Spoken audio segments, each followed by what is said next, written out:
Dengue আক্রান্ত হয়ে একদিনে ৪ জনের মৃত্যু হয়েছে। এর মধ্যে ২ জন বরিশালের, ১ জন রাজশাহীর ও ১ জন ঢাকা দক্ষিণ সিটি কর্পোরেশনের বাসিন্দা। এ নিয়ে চলতি বছর ডেঙ্গুতে মোট প্রাণহানি বেড়ে দাঁড়ালো ২৬৩ জনে।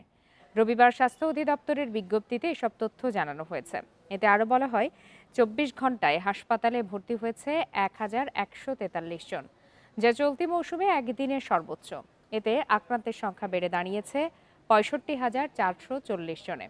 এর মধ্যে ৬১.৭% পুরুষ ও ৩৮.৩% নারী রয়েছেন।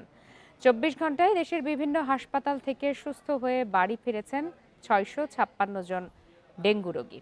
এ নিয়ে চলতি বছর মোট ছাড়পত্র পেয়েছেন ৬১,৩৯৩ জন।